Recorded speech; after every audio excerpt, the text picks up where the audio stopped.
അഹമ്മദാബാദ് വിമാന ദുരന്തത്തിൽ മരിച്ച മലയാളി നഴ്സ് രഞ്ജിതയ്ക്ക് വിട നൽകാൻ ഒരുങ്ങി നാട്. തിരുവനന്തപുരം വിമാനത്താവളത്തിൽ എത്തിച്ച മൃതദേഹം മന്ത്രിമാരായ വി ശിവൻകുട്ടിയും GR അനിലും ചേർന്ന് ഏറ്റുവാങ്ങി. പത്തനംതിട്ട പുല്ലാട്ട് വിവേകാനന്ദ ഹൈസ്കൂളിലെ പൊതുദർശനത്തിന് ശേഷം വൈകിട്ട് 4 മണിക്കാണ് സംസ്കാരം നടക്കുക.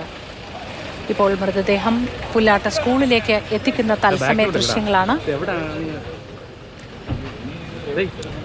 രാവിലെ തിരുവനന്തപുരം വിമാനത്താവളത്തിലാണ് ഭൗതികദേഹം എത്തിച്ചത്.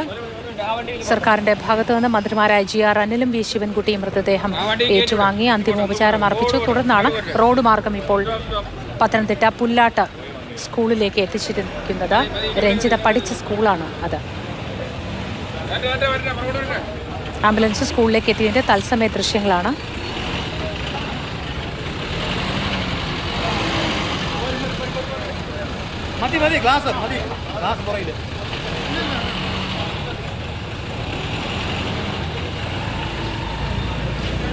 അഹമ്മദാബാദിലുണ്ടായ വിമാന അപകടത്തിലാണ് മരണം സംഭവിച്ചത്.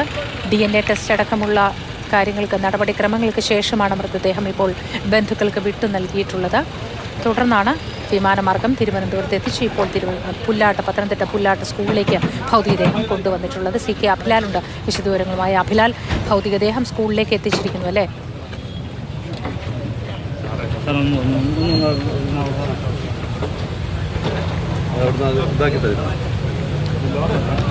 പുല്ലാട് ശ്രീ വിവേകാനന്ദ ഹൈസ്കൂളിലാണ് പൊതുദർശനം. ഇവിടേക്ക് തന്നെ പരമാവധി ആളുകൾ എത്തിച്ചേർന്ന് അന്തിമോപചാരം അർപ്പിക്കണം എന്നുള്ളതാണ് കുടുംബത്തിന്റെ താല്പര്യം. അത് അങ്ങനെ മാധ്യമങ്ങളിലൂടെ അറിയിക്കുകയും ചെയ്തിട്ടുണ്ട്.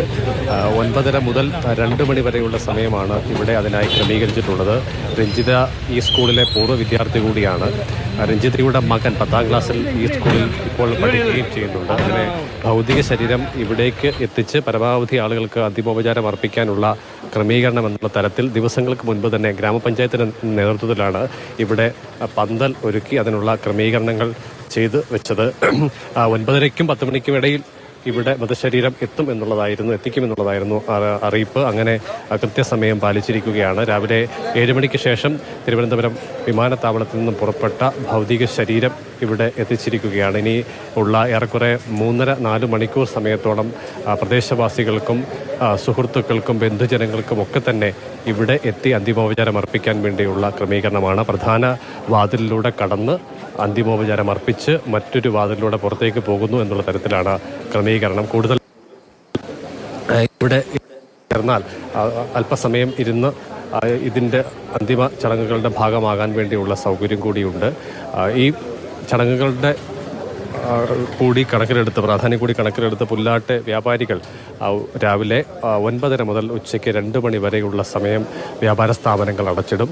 ഒപ്പം തന്നെ പത്തനംതിട്ട തിരുവല്ല പാതയിൽ പുല്ലാട് വടക്കേ കവല മുതൽ തെക്കേ കവല വരെയുള്ള ഭാഗത്തെ ഗതാഗത നിയന്ത്രണത്തിനും പോലീസ് പകരം സംവിധാനം ഒരുക്കിയിട്ടുണ്ട്. ഈ സ്കൂളിന് ഇന്ന് ജില്ലാ കളക്ടർ അവധി നൽകിയിരിക്കുകയാണ്. 2:30 മൃതശരീരം ഇവിടെ നിന്ന് ഏറെക്കുറെ 1.5 കിലോമീറ്റർ അകലെയുള്ള കുടുംബ വീട്ടിലേക്ക് എത്തിക്കും. അവിടെ നിർമ്മാണം പുരോഗമിക്കുന്ന വീട്ടിലായിരിക്കും മൃതശരീരം വെക്കുക. ഏറെക്കുറെ 1.5 മണിക്കൂർ സമയം ആണ് അവിടെ ബന്ധുജനങ്ങൾക്കും അതോടൊപ്പം തന്നെ കരയോഗം പ്രവർത്തകർക്കും പ്രതിനിധികൾക്കും മാത്രമായി അവിടുത്തെ ചടങ്ങ് ഒതുക്കാനാണ് കുടുംബാംഗങ്ങൾ ആഗ്രഹിക്കുന്നത്. ശേഷം 4:30 വീടിനോട് ചേർന്ന് ഉള്ള സ്ഥലത്ത് ചിത ഒരുക്കും. അവിടെ ആണ് മൃതശരീരം സംസ്കരിക്കുക. മകൻ ഇന്ദുചൂടൻ ചിതയ്ക്ക് തീ കൊളുത്തും. അങ്ങനെ അപകടം നടന്ന് 12ാം ദിവസമാണ് മൃതശരീരം മറ്റു പലരുടെയും DNA പരിശോധനയിലൂടെ മരിച്ച രഞ്ജിതയുടെ മൃതദേഹം രാവിലെ തിരുവനന്തപുരം വിമാനത്താവളത്തിൽ എത്തിക്കുകയായിരുന്നു. അവിടെ നിന്ന് സർക്കാർ പ്രതിനിധികളായി മന്ത്രി GR അനിലും വി ശിവൻകുട്ടിയും മൃതദേഹം ഏറ്റുവാങ്ങി ആദരമർപ്പിച്ചു. തുടർന്ന് റോഡ് മാർഗം ആംബുലൻസിൽ പുല്ലാട്ടെ സ്കൂളിലേക്ക് കൊണ്ടുവരികയായിരുന്നു. ഇവിടെയാണ് ആദ്യം പൊതുദർശനം നടക്കുക. തുടർന്നായിരിക്കും വീട്ടിലേക്ക് കൊണ്ടുപോകുന്നത്. വൈകിട്ട് 4-നാണ് സംസ്കാരം നടക്കുകയെന്ന് അറിയിച്ചിട്ടുണ്ട്. ആ പ്രദേശത്തെ ചുറ്റുവട്ടത്തുള്ള കടകൾ അടച്ചും ആദരം അർപ്പിക്കുന്നു നാട്ടുകാർ. ഗതാഗതത്തിന് പുനഃക്രമീകരണമൊക്കെ ഏർപ്പെടുത്തിയിട്ടുണ്ട് ആ ഭാഗത്ത്.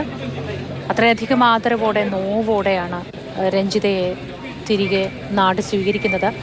ഏറ്റവും സങ്കടകരമായ കാര്യം വീട്ടിലെ പൊതുദർശനം പണി തീരാനിരിക്കുന്ന അല്ലെങ്കിൽ കയറി താമസിക്കാൻ ആഗ്രഹിച്ചിരുന്ന ആ വീട്ടിലാണ് പൊതുദർശനം നടക്കുക എന്നതാണ്. ആ ജീവനോടെ ഒരിക്കൽ പോലും ആ വീട്ടിൽ താമസിക്കാൻ യോഗമുണ്ടാകാതെ രഞ്ജിത വിട പറയുകയായിരുന്നു. നാട്ടുകാരെയും പ്രിയപ്പെട്ടവരെയും ഏറെ വേദനിപ്പിക്കുന്ന ഒരു കാര്യം അതുതന്നെയായിരിക്കും. 2 മക്കളും അനാഥരാക്കപ്പെട്ടു ഇതോടുകൂടി എന്നത് അതീവ ദുഃഖത്തോടെയല്ലാതെ നമുക്ക് പങ്കുവയ്ക്കാൻ കഴിയുന്ന വിവരമല്ല. വിശദാംശങ്ങൾ നൽകിക്കൊണ്ടിരിക്കുന്ന CK അബ്ലാലാണ്. രാവിലെ 10 മണി മുതൽ അവിടെ പൊതുദർശനം ആരംഭിക്കുകയാണ് എന്നാണ് നേരത്തെ ലഭ്യമായിട്ടുള്ള വിവരം. മൃതദേഹം ഇപ്പോൾ തന്നെ പുല്ലാട്ട് സ്കൂളിലെത്തിയിട്ടുണ്ട്. അഭിലാൽ തുടരും.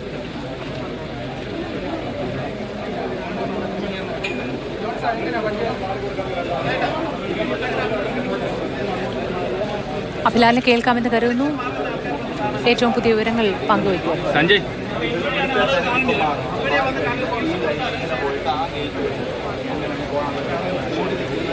കുടുംബാംഗങ്ങൾ, സഹോദരങ്ങൾ 2 പേരടക്കം കുടുംബാംഗങ്ങളൊക്കെ തന്നെ എത്തിച്ചേർന്നിട്ടുണ്ട്. ഗ്രാമപഞ്ചായത്ത് പ്രതിനിധികളുണ്ട്, കൂടാതെ ജനപ്രതിനിധികളുണ്ട്, നാട്ടുകാർ, സഹപാഠികൾ, ബന്ധുജനങ്ങൾ, അങ്ങനെ നൂറുകണക്കിന് ആളുകൾ മൃതശരീരം വഹിച്ചുകൊണ്ടുള്ള വാഹനം ഇവിടേക്ക് എത്തുന്നത് കാത്ത് നിൽക്കുകയായിരുന്നു. 9:30 തന്നെ വാഹനം ഇവിടെ എത്തി. പിന്നെ ഇനി ഉള്ള 4 മണിക്കൂർ സമയമാണ് പൊതുദർശനത്തിനായി ക്രമപ്പെടുത്തിയിട്ടുള്ളത്. നാടിൻ്റെ ഒരു വലിയ നോവായി കൂടി മാറിയ ഈ അപകടത്തിൽ മരണമടഞ്ഞ ഏക മലയാളി എന്നുള്ള തരത്തിൽ വലിയ തോതിൽ ആളുകൾക്ക് രഞ്ജിതയുടെ മരണം ചർച്ച ചെയ്യപ്പെട്ടിട്ടുണ്ട്. അതുകൊണ്ട് തന്നെ വലിയ തോതിൽ ആളുകൾ അന്തിമോപചാരം അർപ്പിക്കാൻ എത്തുമെന്ന് തന്നെയാണ് പ്രതീക്ഷിക്കുന്നത്. അതിനാൽ തന്നെ DNA സാമ്പിൾ പരിശോധനയിലൂടെ മൃതശരീരം തിരിച്ചറിഞ്ഞാൽ വളരെ വേഗത്തിൽ തുടർ നടപടികൾ ഉണ്ടാകും. മൃതശരീരം നാട്ടിലെത്തിച്ച് സംസ്കരിക്കാൻ വേണ്ടിയുള്ള ക്രമീകരണങ്ങൾ ഉണ്ടാകുമെന്നുള്ള പ്രതീക്ഷയിൽ 5 ദിവസം മുൻപ് തന്നെ സ്കൂളിൽ അതിനുള്ള ക്രമീകരണം ചെയ്തിരുന്നു. അഭിലാലിന്റെ ശബ്ദം മുങ്ങിപ്പോകുന്നുണ്ട്. നമുക്ക് എന്താണെന്നൊന്ന് ശ്രദ്ധിക്കാം. വോളണ്ടിയേഴ്സ് ആയിട്ടുള്ള ആളുകൾ ശ്രദ്ധിക്കണം. ഭൗതിക ശരീരം വെച്ചിരിക്കുന്ന സ്ഥലത്തെ തിരക്കൊഴിവാക്കി കൊടുക്കണം. അതിനകത്ത് കുടുംബാംഗങ്ങളും അത്യാവശ്യം ചുമതലപ്പെട്ടവരും അല്ലാത്ത ആളുകളൊക്കെ അത് പുറത്തേക്ക് ഇറങ്ങണം. ഒരു ക്രമീകരണം ആവശ്യമാണ്. ഈ നാടിന്റെ മുഴുവൻ വിലാപങ്ങളുമായാണ് നമ്മൾ ഇവിടെ ഒത്തുകൂടിയിരിക്കുന്നത്. നിർബന്ധമായും ഇവിടെ ക്രമീകരിച്ചിരിക്കുന്ന ക്രമീകരണങ്ങളോട് സഹകരിക്കാൻ എല്ലാവരും ആത്മാർത്ഥമായി മനസ്സ് കാണിക്കണം. മെയിൻ ഗേറ്റിലൂടെ കടന്നു വരുന്നവര് അവിടെ തയ്യാറാക്കിയിരിക്കുന്ന ബാരിക്കേഡിനകത്തുകൂടി കടന്ന് പുറത്തേക്ക് വരേണ്ടതാണ്. അവിടെ തിരക്കൊഴിവാക്കി, അവിടെ കാഴ്ചക്ക് ഒതുങ്ങി നമുക്ക് കൂടി നിൽക്കാൻ സാധിക്കില്ല. വന്നിട്ടുള്ള ആളുകൾ ഇരിക്കാൻ കസേരകൾ ക്രമീകരിച്ചിട്ടുണ്ട്.